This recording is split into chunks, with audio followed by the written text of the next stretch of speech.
¿Es cierto que usamos solo el 10% de nuestro cerebro? Cuando tu mamá te decía que no te tragaras el chicle porque se te iba a pegar en las tripas, ¿estaba diciendo la verdad? ¿Qué tan malo es comer antes de nadar? Quédate y sorpréndete porque hoy conocerás 12 mentiras que siempre te creíste.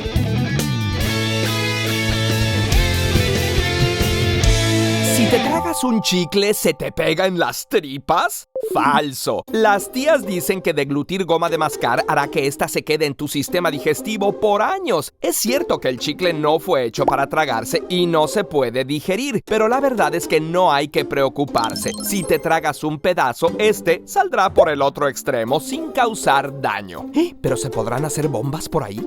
Los únicos casos en los que ha habido problema es cuando niños han ingerido grandes cantidades de goma de mascar que sí pueden bloquear los intestinos. Si un niño se ha tragado muchas piezas, presta atención si manifiesta dolor. De todas maneras, mejor no te comas el chicle. Ahora pasemos de un mito sobre lo que comemos a una gigantesca mentira sobre lo que vemos desde el espacio. La muralla china es el único edificio que se ve desde la luna. Mentira. La luna está a unos 380,000 kilómetros de aquí y ninguna estructura hecha por el ser humano se puede ver a ojo pelón desde tan lejos. Una persona tendría que tener una visión 17,000 veces más aguda que el ojo humano para lograrlo. Es cierto que la muralla china puede verse desde el espacio, pero desde una órbita muy baja, unos 300 kilómetros de altura y en condiciones climáticas muy favorables. Pero no es la única estructura humana visible. Los astronautas han visto el estanque de enfriamiento de Chernóbil o el complejo de invernaderos en Almería, por poner un par de ejemplos. Además de que, de noche, las grandes ciudades son visibles por su iluminación. Algo que no vemos pero que sí oímos es el pop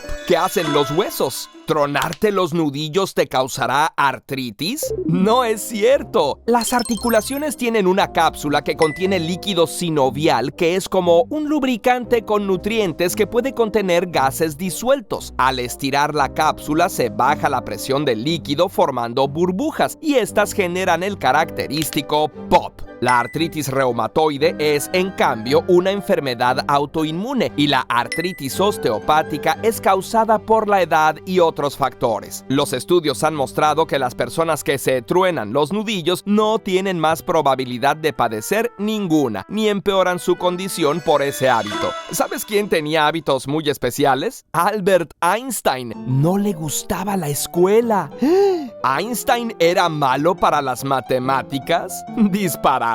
A los 12 años, Einstein creó su propia prueba del teorema de Pitágoras y a los 15 aprendía cálculo integral y diferencial. Lo que no le gustaba era la rígida disciplina casi militar de la escuela, en la que se sentía limitado y muchas veces superaba a sus profesores. Pero luego pudo estudiar la preparatoria en Suiza, donde se sintió mucho mejor. ¿Habías visto su boleta de calificaciones? ¡Oh! Pero si no pasan de 6. Eso es porque en esa escuela 6 era la máxima calificación y aunque no le iba tan bien en los idiomas, obtuvo la mejor calificación en álgebra, geometría y física. Así que la próxima vez que te vaya mal en tu examen de matemáticas, lo sentimos, no eres otro Einstein. Otros que son geniales para las matemáticas son los chinos, pero ¿las galletas de la fortuna son chinas? ¡Error! Aunque por acá las dan en los restaurantes chinos, las primeras las hicieron los japoneses en templos de Kioto en el siglo XIX. Se llaman Tsuyura Senbei y aún las puedes encontrar en la isla. En 1900 en San Francisco las empezó a repartir el paisajista Makoto Hagiwara y una empresa de Los Ángeles con origen en Hong Kong que hacía fideos le copió la idea e incluso lo demandó. Por la misma época un repostero japonés de Los Ángeles llamado Saichi Kito también empezó a hacer las suyas y a vendérselas a restaurantes chinos con tanto éxito que ahora pensamos que su origen es chino.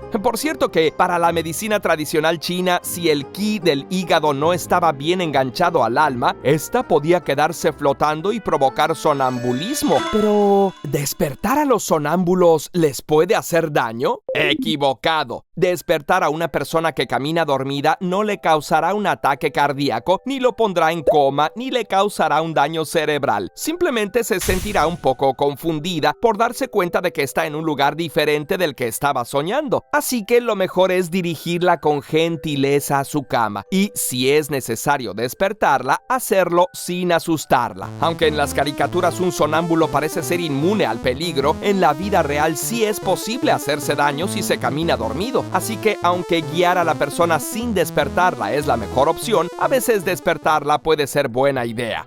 Curiosamente, despierto en sánscrito se dice Buda. ¿Y Buda era gordo y sonriente? No, no es así. A veces vemos en los mercados de pulgas y tiendas esotéricas estas figuras de un hombre obeso y risueño con largas orejas y actitud de placer y descanso al que le llaman Buda. Pero las representaciones de Siddhartha Gautama, quien llegó a ser conocido como Buda, el Iluminado, lo muestran como un hombre esbelto en actitud de meditación y su expresión es de beatitud, a veces con una sonrisa de paz. El gordito es Budai, un monje vagabundo chino llamado Kichi en chino o Otei en japonés, que luego fue reconocido como el dios de la felicidad, la abundancia y la buena fortuna. Por eso muchas casas y negocios tienen su estatuilla como amuleto. Y hablando de suerte, dicen que es cosa de suerte qué tipo de pelo tenemos o no tenemos. Pero ¿será cierto que rasurarse engrosa el pelo? No es verdad. Se tiene esa sensación porque el pelo crece naturalmente con la punta más delgada que la base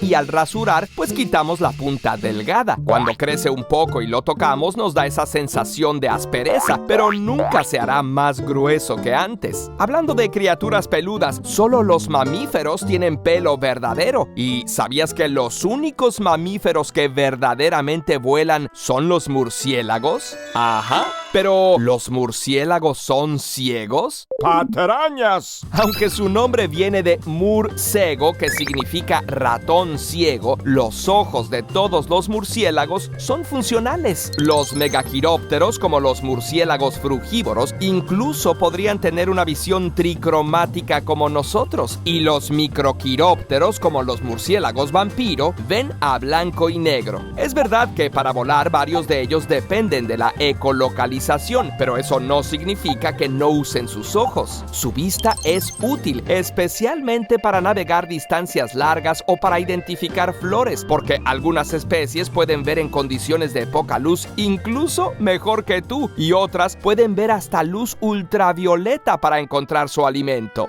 Y hablando de alimento, ¿comer antes de nadar te puede matar? Es un malentendido. Se dice que si comes y no te esperas media hora antes de meterte al agua, la sangre se irá al estómago y abandonará piernas y brazos. Esto te puede provocar un calambre y evitar así que puedas mantenerte a flote. No hay evidencia alguna de que sea cierto. Esta idea surgió de un manual de los Boy Scouts de 1908 que decía que si nadabas y no habías esperado 90 minutos después de comer, ahogarte era culpa tuya. Así, sin más explicaciones. La verdad es que comer algo incluso te puede dar más energía para un ejercicio tan intenso como la natación. Lo que es cierto es que si comes demasiado, el volumen de tu estómago puede evitar que los pulmones se expandan lo suficiente y sea más incómoda la respiración. Y si eres propenso al reflujo, tener el estómago lleno bajo la presión del agua también puede incrementar el riesgo de agruras, sobre todo si la comida es muy grasosa o ácida. Pero la mayor parte de las veces no tiene nada de malo echarse una tostadita de ceviche unos minutos antes de disfrutar de las olas. Y siguiendo con la comida, ¿el microondas cambia las propiedades nutritivas de la comida?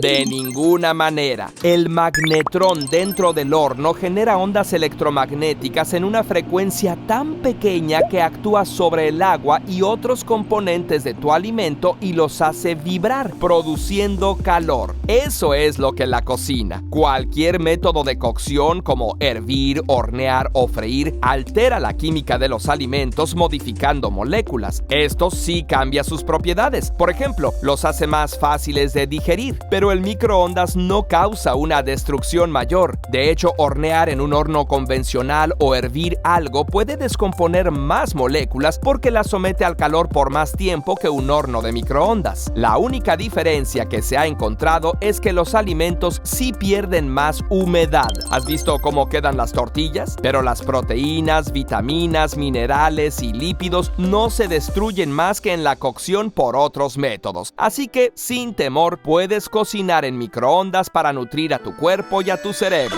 Ah, por cierto, ¿usamos solo el 10% del cerebro? Eso es un mito. En la vida diaria usamos el 100% de nuestro cerebro. En un cerebro sano, un estudio de resonancia magnética o una tomografía muestra cómo diferentes regiones se activan al realizar distintas funciones. Este mito se originó cuando un par de psicólogos de Harvard del siglo XIX estudiaron a niños prodigio y consideraron que el resto de las personas solo alcanzamos una fracción de nuestro potencial mental. Escritores como el motivador Dale Carnegie también expresaron la idea de que podríamos hacer mucho más con nuestro cerebro. Y aunque el porcentaje se lo inventaron, eso sí es cierto. Sabemos que nuestro cerebro tiene gran plasticidad y siempre podemos adquirir más conocimientos y habilidades, aunque no sea telepatía o telequinesis como aparece en algunas obras de ficción. Curiosamente, si te gustó el video, regálanos un me gusta y compártelo con tus amistades. Si te gustó mucho, suscríbete. Y si quieres ayudarnos a producir más, considera apoyarnos con el botón unirse o en patreon.com/curiosamente. Así formarás parte de la comunidad y además de apoyarnos, podrás participar en la toma de decisiones sobre qué temas abordamos o aparecer en los créditos.